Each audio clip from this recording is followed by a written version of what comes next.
Assalamualaikum warahmatullahi wabarakatuh. A'udzubillahi minasyaitonirrajim. Bismillahirrahmanirrahim. Rabbi shrah li sadri wa yassir li amri wahlul 'uqdatam min lisani yafqahu qawli. Amma ba'du.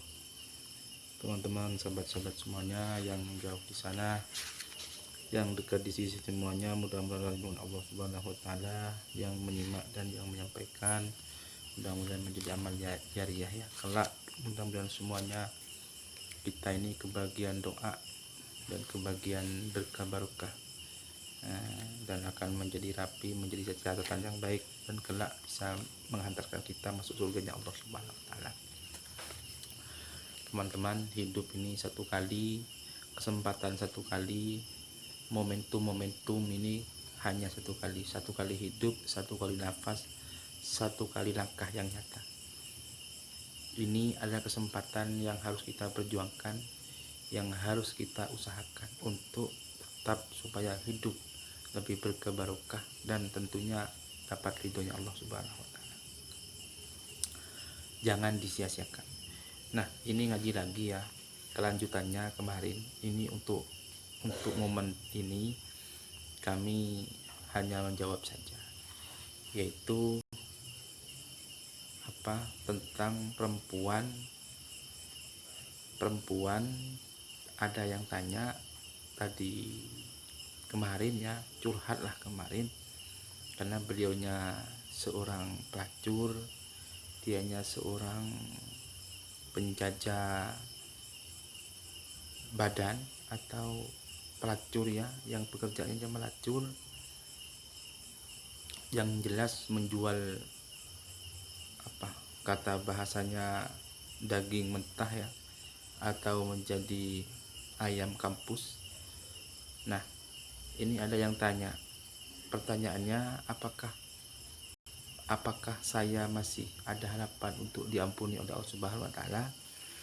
Begini pertanyaannya. Karena yang kalau kita ketahui kan, satu kali zina, satu kali berhubungan intim, satu kali berzina atau berhubungan badan dengan orang perempuan yang bukan mahram, orang perempuan yang bukan pasangan kita, pasangan yang haram, yang dilarang oleh agama itu 40 tahun 41 tahun semua amal ibadah kita tidak diterima oleh Allah Subhanahu wa taala.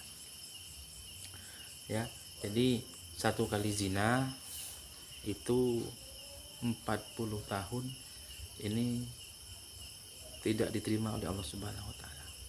Ya, 40 tahun dan satu kali zina.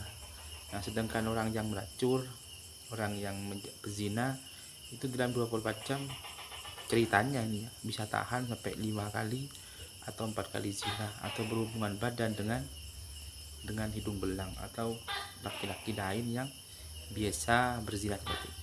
Nah, yang ditanyakan tadi kemarin itu waktu curhatnya tuh, apakah masih ada harapan untuk masuk surganya Allah Subhanahu wa taala, atau masih ada harapan untuk diampuni dosanya?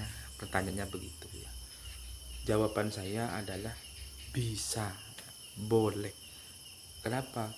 Karena yang bisa mengampuni, yang bisa menyebabkan neraka atau surga itu hak veto Allah, hak ketentuan Allah. Jadi semua syariat yang ada itu hanya ngira-ngira sesuai dengan kemampuan para alim ulama dan kemampuan manusia hamba-hamba ini dan mengarah kebenaran. Tapi untuk kebenaran hakiki itu adalah milik Allah Subhanahu wa taala. Jawabannya adalah boleh. Sama dengan ceritanya begini. Anjing itu haram. Anjing itu najis. Tapi ada suatu cerita namanya anjingnya Ashabul Kahfi, itu satu-satunya anjing yang bisa masuk surga. Padahal anjing itu najis. Tapi kenapa kok masuk surga? Nah, itu kan satu-satunya anjing yang menemani Ashabul Kahfi yang masuk dalam gua itu. Ini luar biasa. Luar biasa. Ada juga cerita seorang perempuan pelacur ya. Ada seorang pelacur ya, pekerjaannya pelacur. Ketika pulang dari bekerja pelacur itu, ketika ada di jalan ketemu dengan kucing kehujanan. Kucing itu kehujanan dan lapar, kondisinya lapar dan hujan dan niup. Akhirnya kucing itu bingung, bilang meong-meong, tapi cari untuk berteduh tidak ada. Akhirnya si pelacur itu waktu pulang dari bekerja itu langsung ngambilkan jaketnya, diberikan kehangatan kucingnya itu. Nah, akhirnya kucing itu selamat, tidak mati. Nah, perantara pelacur tadi itu membantu kucing itu bersamaan dengan pengampunan Allah Subhanahu wa taala. Nah, ini luar biasa ya. Mungkin sangat perlu buat kita pegangan hidup, pedoman hidup. Sama dengan Imam siapa? Imam Maliki. Ya, Imam Maliki. Imam Syafi'i apa Imam Maliki ya. Beliau salah satu ngarang kitab hamba Allah waliullah. Tapi beliau masuk surga ya ketika komunikasi dengan Allah.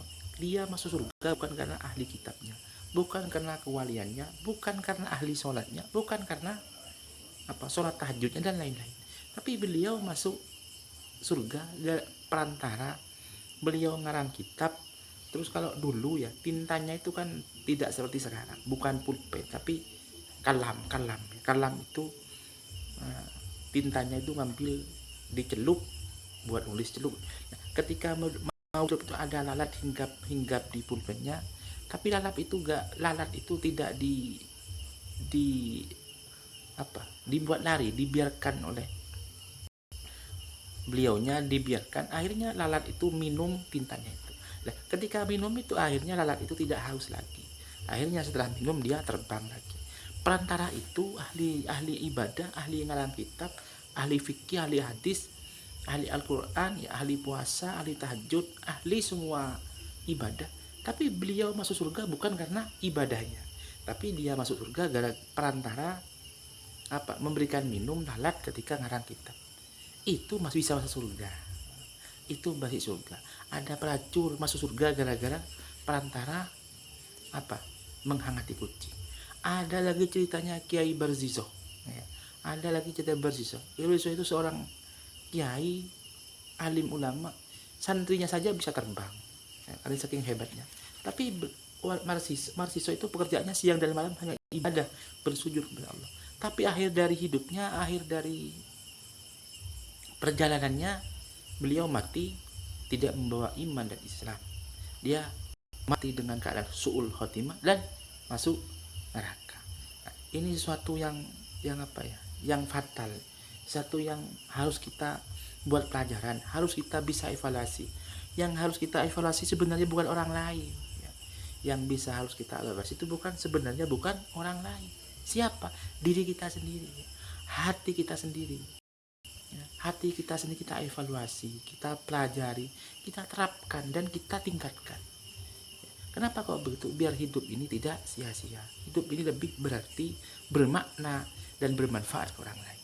Jadi orang yang baik, orang yang bagus, orang yang sukses, bukan orang yang ahli ibadah sebenarnya. Bukan ahli maksiat, bukan. Tapi orang yang paling banyak manfaatnya kepada orang lain. Sedangkan kita ibadah itu kewajiban saja. Tapi yang paling menentukan itu seberapa besar kita manfaat orang lain. Kalau ada orang lain dekat kepada kita, jangan kita persulit. Harus kita tolong, harus kita ladeni, harus kita openi. Berikan manfaat kepada apa yang kita punya, apa yang bisa kita bantu. Apalagi kita kebetulan atau ditakdir oleh Allah punya jabatan, punya jadi Bapak Bupati, jadi DPR, jadi Pak Lurah, jadi ketua organisasi yang berpengaruh. Ini sangat menentukan untuk bisa memberikan manfaat kepada orang lain ya. Karena ketika memberikan manfaat itu rata-rata akan bersamaan dengan ridho Allah Subhanahu wa taala. Kalau kita sudah dapat ridhonya, akan sukses di dunia dan akan tercatat sebagai amalan yang baik di akhirat. Insya Allah pasti akan dibalas oleh Allah dengan balasan surga-Nya Allah Subhanahu wa taala. Mungkin itu ya yang bisa kami bahas, yang bisa kami sharing, yang bisa kami sampaikan. Tetap semangat teman-teman semuanya. Semangat untuk hidup yang lebih berarti lagi, semangat untuk hidup supaya bisa kita terus berbagi, semangat untuk hidup supaya terus berkarya dan berkreasi. Nah, apa yang bisa manfaat mari kita bagi di media ini. Nah, mungkin itu ya yang bisa kami sampaikan, yang bisa kami bahas, yang bisa kami sharing. Kurang dan lebihnya kami mohon maaf yang tidak terkira. Petunjuk terus evaluasi tentunya itu sangat diharapkan untuk kebaikan-kebaikan langkah selanjutnya. Mungkin itu yang bisa kami sampaikan. Kurang dan lebihnya kami mohon maaf yang tidak terkira.